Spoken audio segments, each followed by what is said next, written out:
শুভ সন্ধ্যা। Campus একাডেমির পক্ষ থেকে এইচএসসি 26 ব্যাচের শিক্ষার্থীবৃন্দ এবং এইচএসসি 25 ব্যাচের পরীক্ষার্থীবৃন্দদের সবাইকে শুভেচ্ছা এবং শুভকামনা রইল।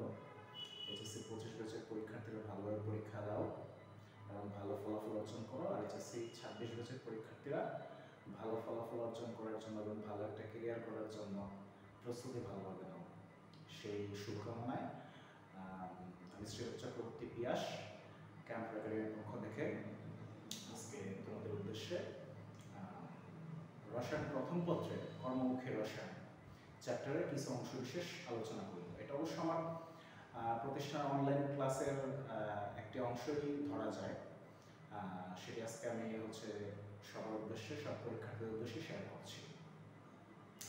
যদি ন্যূনতম তোমাদের উপকারে আসে মনে হয় তাহলে যে কমেন্ট সেকশনে কমেন্ট করে জানাবা, বা কিভাবে আরো ক্লাসের গুণগত মান উন্নয়ন করা যায় বা কতটুকু ভালো হয়েছে সে বিষয়ে তোমাদের মতামত আমি প্রত্যাশা করছি, পাশাপাশি ভালো সুপারিশও প্রত্যাশা করছি।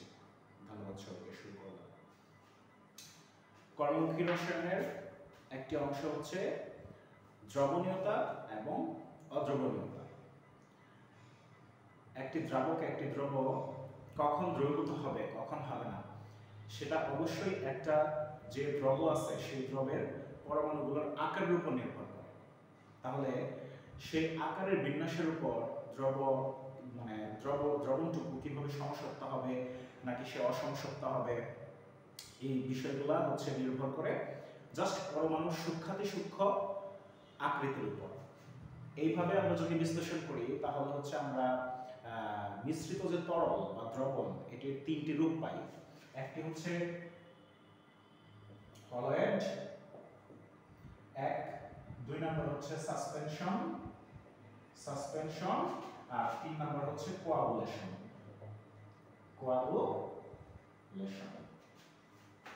আমরা দ্রবণ দেখি সমসত্ব দ্রবণ বলি, অসমসত্ব দ্রবণ বলি। কোন কোন দ্রবণে দেখা আছে যে বোঝা যায় যে দ্রব আর দ্রাবককে কখনো পৃথক করা যায় না, মনে হয় যে সেখানে শুধু দ্রাবকই আছে, পানি আছে। আবার কিছু কিছু মিশ্রণের ক্ষেত্রে দেখা যায় যে দ্রব ক্ষুদ্র ক্ষুদ্র কণায় দ্রাবকে দ্রবীভূত অবস্থায় আছে, অর্থাৎ দ্রবের উপস্থিতি আলাদা করে আপাত দৃষ্টিতে পার্থক্য করা যায়।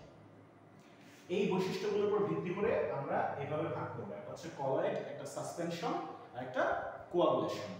এখন আমরা একটু এই বিষয়গুলো আলোচনা করব।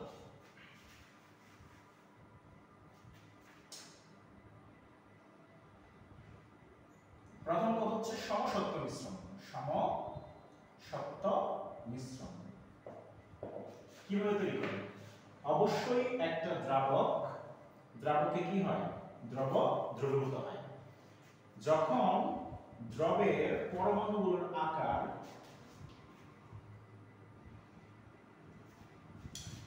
0.1 ন্যানোমিটার থেকে 2 ন্যানোমিটার হয়, বুঝতে হবে।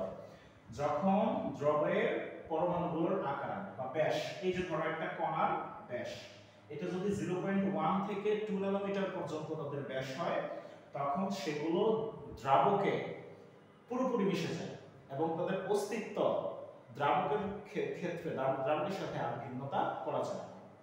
যেমন উদাহরণ কি হতে পারে? একটা উদাহরণ হতে পারে যে সোডিয়াম ক্লোরাইডের জলীয় দ্রবণ। এখানে সোডিয়াম ক্লোরাইডে এই যে সোডিয়াম আয়ন আর ক্লোরিন অ্যানায়ন, ক্যাটায়ন আর অ্যানায়নের পরমাণুদের ব্যাস 0.1 থেকে 2 ন্যানোমিটারের মধ্যে থাকে, যে কারণে তারা পানিতে সম্পূর্ণরূপে মিশে যায় এবং তাদের দ্রবণের মধ্যে আর দ্রব আর দ্রাবকের অস্তিত্ব কোনোভাবেই আলাদা করা যায় না। তাহলে সেই ক্ষেত্রে কি হবে? সেই ক্ষেত্রে সমসত্ব মিশ্রণ সৃষ্টি করবে। ঠিক আছে। অসমসত্ব মিশ্রণ কি স্যার?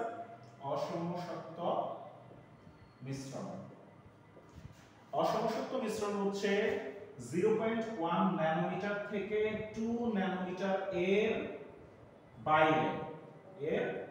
বাইরে যদি পরমাণুদের ব্যাস থাকে, এর বাইরে পরমাণুর ব্যাস থাকলে তখন তারা দ্রাবক বা পানিতে ভালোভাবে মিশতে পারে না, মিশে সমসত্ব মিশ্রণ তৈরি করতে পারে না। তখন তুমি বাইরে থেকে বুঝবা যে এখানে কি আছে, এখানে দ্রবটা কণা কণা হিসেবে আলাদা করে ভাসমান আছে, মানে অসমসত্ব মিশ্রণ তৈরি করবে। আচ্ছা, এই অসমসত্ব মিশ্রণের হচ্ছে আমাদের টাইপ। এটা কয় টাইপ? এই টাইপ হচ্ছে আমার একটা হচ্ছে কলয়েড, দ্বিতীয় নাম্বার কি সাসপেনশন, তিন নাম্বার হচ্ছে কোয়াগুলেশন। কোয়াগুলেশন এই অসমসত্ব মিশ্রণ তৈরি করবে হচ্ছে এই তিন টাইপের। এখন তিন টাইপ আমরা বিস্তারিত একটু একটু করে বুঝবো যে কিভাবে কলয়েড তৈরি করে, কিভাবে সাসপেনশন তৈরি করে, কিভাবে কোয়াগুলেশন তৈরি করে। তো আজকে আমাদের আলোচনার অংশ হচ্ছে কলয়েড। নেক্সট ক্লাসে হচ্ছে আমরা সাসপেনশন আলোচনা করব, তারপরের ক্লাসে হচ্ছে আমরা কোয়াগুলেশন নিয়ে বিস্তারিত কথাবার্তা বলবো। কলয়েড মনে রাখতে হবে অবশ্যই কি করবে, দ্রাবকে আমার দ্রবীভূত হয়ে অবশ্যই সে কি করবে, একটা দ্রবণ তৈরি করবে। এখন দ্রবের পরমাণুর ব্যাস ধরো এরকম একটা পরমাণু আছে, এই যে তার ব্যাস, এই ব্যাসটা অবশ্যই হবে কি 2 ন্যানোমিটার থেকে 500 ন্যানোমিটারের মধ্যে। যদি কোনো পরমাণু মানে কোনো দ্রবের পরমাণুর ব্যাস হয় 2 ন্যানোমিটার থেকে 500 ন্যানোমিটারের মধ্যে, তখন সেই দ্রবটা একটু বড় আকারের হয়। সেই দ্রবটা দ্রাবকে কি করবে, আনুপাতিক হারে মিশ্রিত হয়ে সে একটা অসমসত্ব মিশ্রণ তৈরি করবে। তখন আমরা কি করতে পারবো, আমরা বুঝতে পারবো যে এই যে পানিতে বা এই দ্রবণে আমার এই দ্রবগুলো কি গুঁড়ো গুঁড়ো হিসেবে অস্তিত্ব বোঝা যাচ্ছে, এদেরকে দেখা যাচ্ছে। সো এইগুলোর ক্ষেত্রে আমরা যে টার্মটা ব্যবহার করব সেটা হচ্ছে কলয়েড।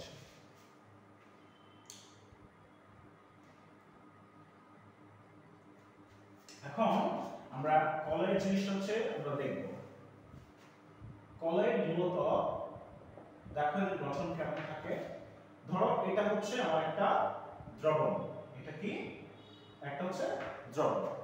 এখানে আমার ওভারঅল কি আছে, পানি আছে। ওভারঅল কি আছে আমার, ধরো মনে করো এখানে পানি আছে। এখানে হচ্ছে এই যে দানাগুলা এইভাবে দানাগুলা হচ্ছে সব জায়গায় সমানভাবে সর্বত্র ছড়িয়ে থাকবে। মাথায় রাখতে হবে কলয়েডের বৈশিষ্ট্যের প্রথম বৈশিষ্ট্য হচ্ছে যে দ্রবের কণাগুলা দ্রাবকের সর্বত্র সমানভাবে বিস্তৃত বা ব্যাপ্ত থাকে। এটাকে বলে ডিসপার্সড বা বিক্ষিপ্ত। কিভাবে বিক্ষিপ্ত থাকবে, দ্রাবকের মধ্যে সর্বত্র ও সমানভাবে ছড়িয়ে থাকে।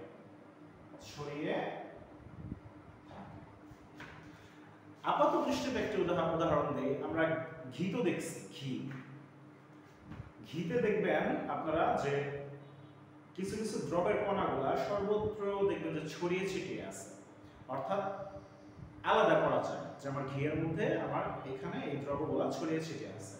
এটা কিন্তু এক ধরনের আপনার কি বলা যায়, কলয়েডের উদাহরণ বলা যায় আপাত দৃষ্টিতে।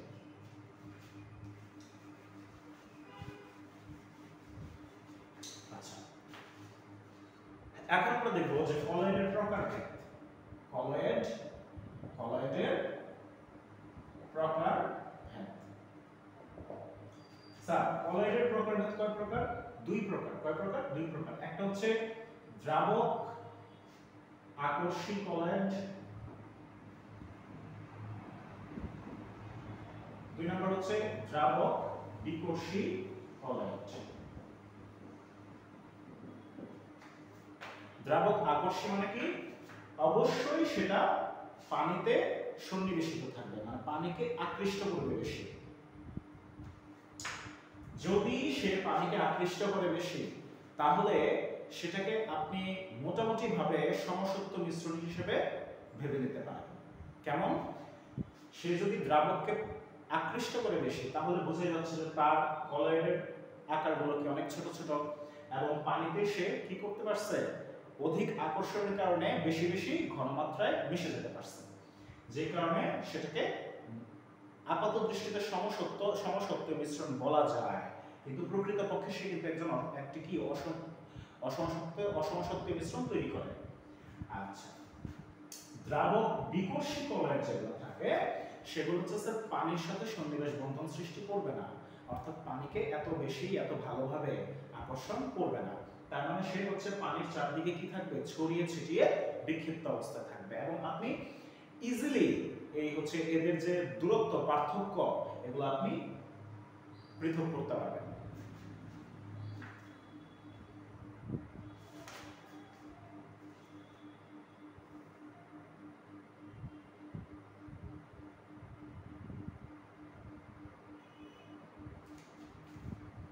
যেমন আমরা দ্রাবক বিকর্ষী কলয়েডের কিছু উদাহরণ দিতে পারি, সেটা হচ্ছে গোল্ডের সল,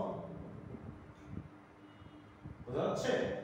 তারপর হচ্ছে ধরেন যে গোল্ড সালফাইড, এটার সল, এগুলা হলো কি, এরা হচ্ছে পানিতে ভালোভাবে সন্নিবেশিত হবে না, বা পানির সাথে সন্নিবেশ বন্ধন বলেন এগুলো গঠন করবে না, যে কারণে পানি থেকে এদেরকে সহজেই কি করা যাবে, আলাদা করা যাবে। এদেরকে বলা হয় দ্রাবক বিকর্ষী কলয়েড। এখন দ্রাবক বিকর্ষী কলয়েড কিভাবে উৎপন্ন হয় সেটা হচ্ছে আমাদের পাঠ্যসূচির একটা অংশ, সেটা আমরা পরবর্তীতে আসবো, এই ক্লাসে করব।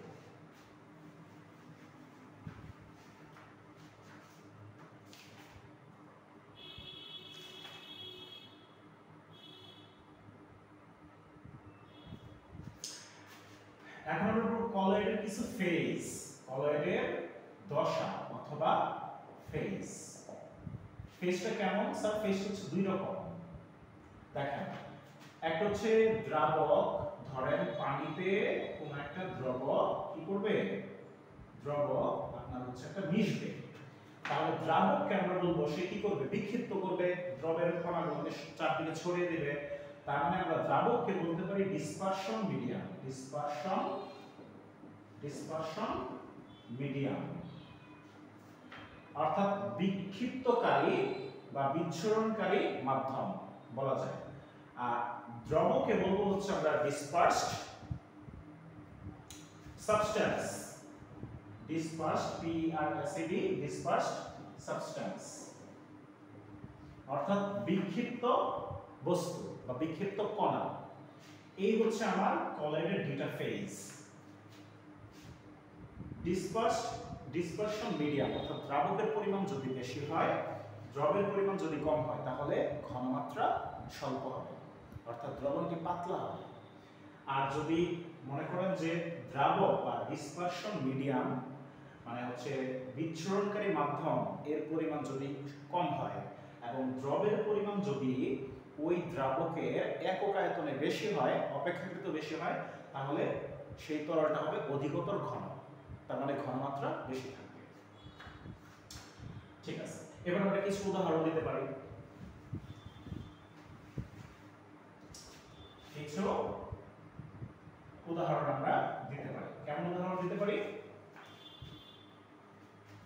ধরেন দুধ, তারপরে হচ্ছে আপনি মনে করেন যে বাটার,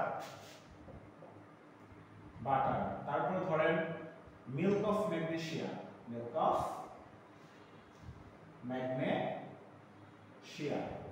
এরপরে আমরা বলতে পারি মিল্ক অফ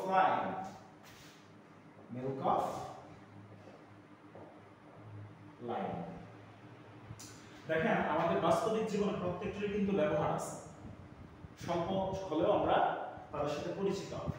দুধে কি কি থাকতেছে স্যার? দুধে থাকতেছে হচ্ছে আপনার চর্বি প্লাস হচ্ছে প্রোটিন, বুঝছেন? প্রোটিন আর লিপিড থাকে। এরা কোথায় মিশ্রিত থাকে স্যার? এরা হচ্ছে পানিতে মিশ্রিত থাকে। এই যে দেখেন, এটা হচ্ছে ডিসপারশন মিডিয়াম, আর চর্বি আর প্রোটিন হচ্ছে ডিসপারসড সাবস্টেন্স। বুঝতে পারছেন স্যার? ঠিক আছে, এবার আসুন বাটারের ক্ষেত্রে কি হবে স্যার?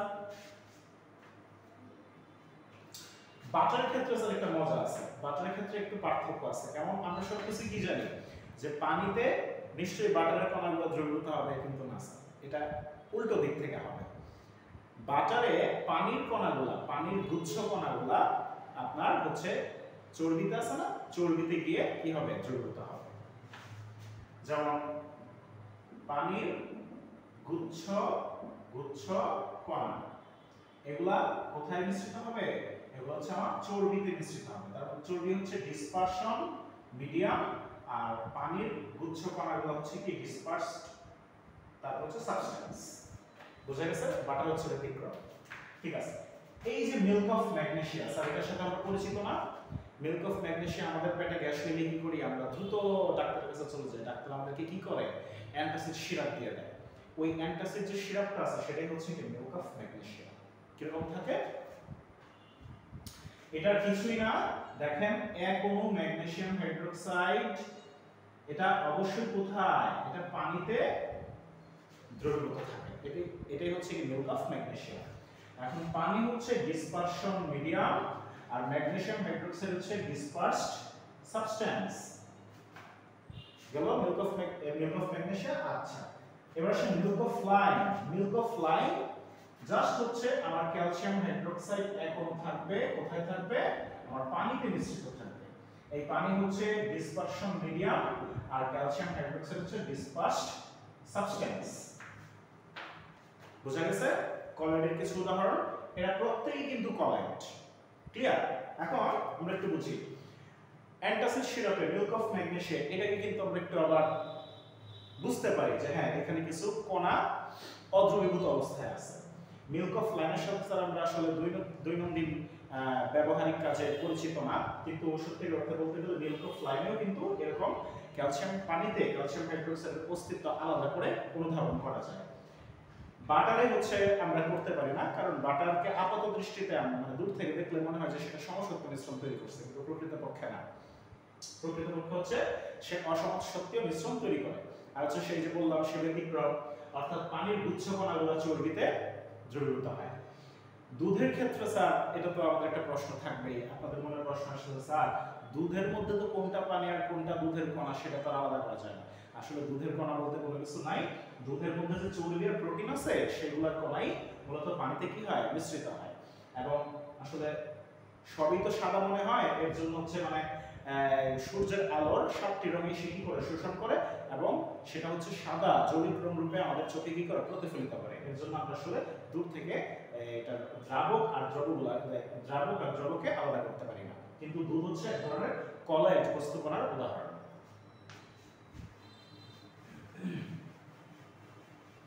আরেকটা কথা বলি, আমাদের পড়ার কিন্তু ঘাটতি আছে।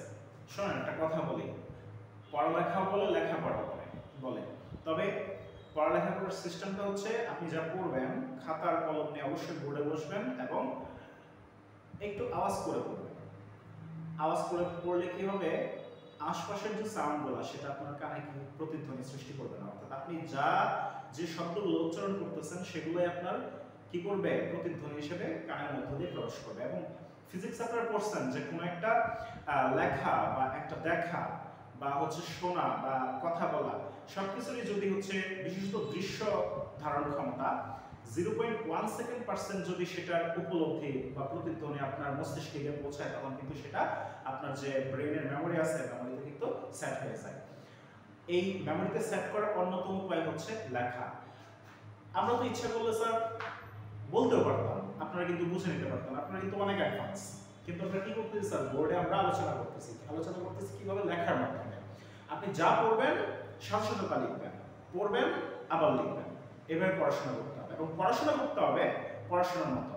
একটা চ্যাপ্টার ধরছেন একদম শুরু থেকে শেষ পর্যন্ত, গুরুত্বপূর্ণ হোক বা গুরুত্বহীন হোক, যে কোনো লাইন যে কোনো শব্দ অ্যাটলিস্ট একবার হলেও আপনাকে পড়তে হবে।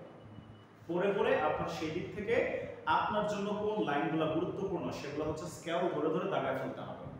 তাহলে সেকেন্ড টাইম পড়ার সময় কি হবে, যে গুরুত্বহীন লাইনগুলো ছিল সেগুলো অটোমেটিক বাদ পড়ে যাবে। পরবর্তীতে গুরুত্বপূর্ণ যে লাইনগুলো আছে সেগুলো আপনি পড়লে আপনার সময়ও কি হবে, সেভ হয়ে যাবে, সময় বেঁচে গেল, আপনার পরিশ্রমটাও একটু কমে গেল। পড়াশোনায় অবশ্যই কৌশলী হতে হবে, ঠিক আছে, মেধার দরকার আছে। তবে আপনি যদি মেধাবী না হন তাহলে হতাশার কিছুই নেই। অনেক মেধাবী আছে পরিশ্রম করে না বিধায় হেরে যায়, অনেক মেধাহীন ব্যক্তি আছে পরিশ্রমের কারণে ঘষতে ঘষতে দাঁড়িয়ে পড়ে। তাহলে বুঝতে হবে পরিশ্রমের কোনো বিকল্প নেই, পড়াশোনা করতে হবে। আর সায়েন্সের পড়াশোনা, বিশেষত কেমিস্ট্রির পড়াশোনা, হিউজ পড়াশোনা, আপনি একবার পড়বেন আবার ভুলে যাবেন, আবার পড়তে হবে আবার ভুলবেন। আমরা যদি না ভুলতাম তাহলে আর আপনার এবার পড়াশোনা তোমাদের কাছে কঠিন লাগতো? কখনোই না। তার মানে ভালোভাবে পড়াশোনা করতে হবে এবং পড়াশোনার সাথে সাথে লিখতে হবে, এই প্র্যাকটিসটা করতে হবে। আর হাতের লেখাগুলা যদি মনে করেন লেখা আপনার খারাপ, কোনো সমস্যা নেই, দুইটা জিনিস পরিহার করবেন, মাথায় রাখবেন। একটা পরিহার করবেন আর একটা গ্রহণ করবেন। প্রথম কথা হচ্ছে যাদের হাতের লেখা টানা, আজকের থেকে টানা অক্ষরগুলো বাদ দিয়ে দিবেন। অর্থাৎ প্রত্যেকটা অক্ষর কি করতে হবে, আলাদা আলাদা করে লিখতে হবে। এতে খুব কষ্ট হবে প্রথম এবং খুব বিরক্তি আসবে। বিরক্তি আসুক, আগে পিতা তারপর মিঠা, একটা কথা আছে গ্রাম বাংলায়। আসুক, বিরক্তি আসতে দেন, কিন্তু সময় আসতে দেন। সময় পার হয়ে যাওয়ার পর যদি সেই বিরক্তিটা আপনি নিয়ে আসেন তাহলে সেটা আপনার জীবনে কালো অধ্যায় ছাড়া কোনো ধরনের কোনো আলোক অধ্যায় দিতে পারবে না। আচ্ছা, দ্বিতীয় কথা হচ্ছে হাতের অক্ষরগুলা, লেখার অক্ষরগুলো বড় বড় করবেন, খুব বেশি বড় না, সামঞ্জস্য যেন থাকে। এই দুইটা পন্থা যদি অবলম্বন করেন আপনাদের হাতের লেখা অটোমেটিক কি হবে, একটা সময় ঠিক হয়ে যাবে এবং সুন্দর হয়ে যাবে, এটা গ্যারান্টি। চেষ্টা করে দেখেন। ঠিক আছে, আমরা পরে আসি। এখন আমরা কি দেখবো, আমরা দেখবো কলয়েডের ধর্ম। কলয়েডের ধর্ম। আচ্ছা, কলয়েড কেন গঠিত হয় স্যার? কলয়েড গঠিত হয় দুইটা বৈশিষ্ট্যের কারণে, দুইজন বিজ্ঞানী থিওরির কারণে। একটা হচ্ছে ব্রাউনীয় গতি, আর দ্বিতীয়ত হচ্ছে আবার টিন্ডাল প্রভাব। মুখস্থ করে ফেলতে হবে। ব্রাউনীয় গতির কারণে কি হয়, কলয়েড ধর্ম বিদ্যমান দেখা যায়। কলয়েড ধর্ম দেখা যায়। আর টিন্ডাল প্রভাবের কারণে কি হয় জানেন? ওই যে কলয়েড কণাগুলো আছে না, সেগুলো হচ্ছে সূর্য রশ্মি থেকে আলোক শোষণ করে একটা কালার, এমন একটা নির্দিষ্ট দৃশ্যমান তরঙ্গ দৈর্ঘ্যের আলো আমাদের চোখে নিঃসরিত করে, যে কারণে আমরা তাদেরকে জ্বলজ্বল করতে দেখি। অর্থাৎ টিন্ডাল প্রভাবের কারণে কলয়েড ধর্মী কণাগুলো, কলয়েড ধর্মী কণাসমূহ আলোক ছটা বিচ্ছুরণ করে। ক্লিয়ার? প্রথমে পার্থক্য করে ফেলবেন, মনে থাকে যেন। এখন আমরা দেখব যে ব্রাউনীয় গতির কারণে কলয়েড ধর্মটা কিভাবে দেখা যায়, কারণটা কি।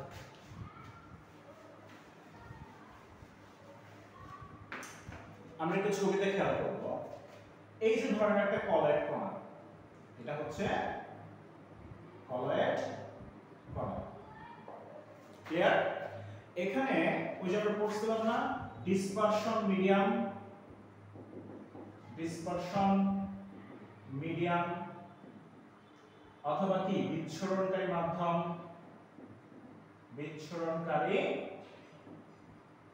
মাধ্যম বা দ্রাবক। তারা করবে কি, কেউ একটু বেশি গতিতে তাকে বাড়ি দেবে, মানে সংঘর্ষে লিপ্ত হবে।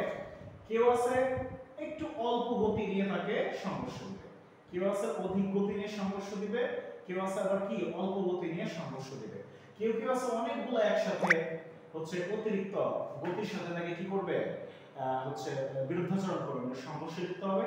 কেউ আছে অল্প গতি দিবে, এভাবে কম বেশি গতিতে তাকে সংঘর্ষ করার কারণে সে কি করবে, যেদিক থেকে বেশি গতিতে তাকে অ্যাটাক করবে সে সেখান থেকে একটু বেশি দূরে চলে যাবে, এখান থেকে কণাটা হুট করে এই জায়গায় চলে আসবে। আবার মনে করেন কোন একটা কণা দ্রাবকের কণা অল্প গতিতে তাকে কি করলো, হিট করলো, তখন সে দূরত্বে সরে আসবে। আবার মনে করেন আরেকটা কণা বেশি গতিতে হিট করলো, তখন সেই দিক চলে যাবে, এদিক চলে আসবে। আবার অল্প গতিতে দিল, এখানে চলে আসবে, বুঝতে পারছেন? তারপরে ধরেন এদিক চলে আসবে, তারপরে মনে করেন যে এদিক চলে আসবে, বাস। এটাই হচ্ছে কলেট কণার গতি, বুঝতে পারছেন? এই গতি অনবরত চলতে থাকবে, বারবার দ্রাবকের কণাগুলো তাকে কি করবে, হিট করবে, আর সে হচ্ছে কখনো জোরে যাবে, কখনো আস্তে আসবে, আবার কখনো জোরে যাবে, কখনো আস্তে আসবে, আবার কখনো দ্রুত যেতেই থাকবে, আবার কখনো একটু ধীরে ধীরে যেতে থাকবে। কিন্তু এই যে হচ্ছে গতির যে প্রক্রিয়াটা, সেটা হচ্ছে চলমান এবং স্বতঃস্ফূর্ত প্রক্রিয়া, এবং সর্বক্ষণ সে এভাবে গতিশীল থাকে, মনে থাকবে। তাহলে হচ্ছে কলেট কণার গতি কেমন? কলেট কণার গতি হচ্ছে সর্বক্ষণ চলবে, সর্বক্ষণ গতিপ্রাপ্ত। আচ্ছা, এরপর হইছে চতুর্দিকে বিক্ষিপ্ত, যেদিক বরাবর সে রাস্তা হবে সেদিকে চলবে, সব জায়গায় সমানভাবে বিক্ষিপ্ত হবে। আর হচ্ছে এটাকে কি বলা যায়, স্বতঃস্ফূর্ত গতি, তারপরে হচ্ছে কি স্ফূর্ত গতি। শোনেন, স্বতঃস্ফূর্ত গতি বলতে বোঝায় যে আপনা আপনি গতিশীল অবস্থা, কিন্তু প্রকৃতপক্ষে না। দ্রাবক অণুগুলোর সংঘর্ষের কারণে তার যে গতি হয় সেটা হচ্ছে স্বতঃস্ফূর্ত গতি, কিন্তু সব সময় এভাবে গতিশীল থাকে বিধায় আমরা হচ্ছে যে ধরে নিয়েছি যে এই গতিটা হচ্ছে স্বতঃস্ফূর্ত গতি। কিন্তু স্বতঃস্ফূর্ত গতির যে আপনি আক্ষরিক অর্থে যাবেন, ব্যাপারটা এরকম না, ঠিক আছে? তাহলে আমরা লিখতে পারি স্বতঃস্ফূর্ত গতি দ্রাবক অণুর সংঘর্ষের কারণে, দ্রাবক অণুসমূহের সংঘর্ষের ফলে। বুঝা গেছে? ঠিক আছে। এই যে কলয়েড কণার যে গতি সে আবিষ্কার করা হয়েছে, যে বিজ্ঞানী আবিষ্কার করছে তার নাম হচ্ছে মিস্টার রবার্ট ব্রাউন। সো বিজ্ঞানী ব্রাউনের নামানুসারে এই ধর্মকে আমরা বলছি যে ব্রাউনের গতি, মনে থাকবে? ঠিক আছে। এখন আসেন ব্রাউনীয় গতি যে হয় এটা তাৎপর্য কি? এই যে কলের ধর্মী কণার যে আমরা থিওরিটা পড়লাম, এটার বাস্তবে আমাদের বাস্তব জীবনের প্রভাবটা কি, আমরা কিভাবে লক্ষ্য করি, কি ফলাফল দেয়?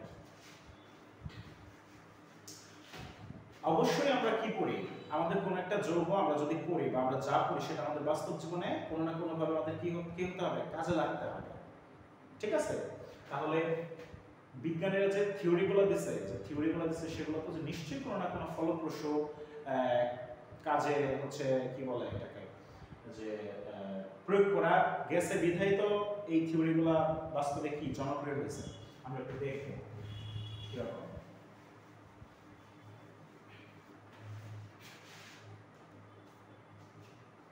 তাহলে আমরা দেখব হচ্ছে এই যে ব্রাউনীয় গতির তাৎপর্য, ব্রাউনীয়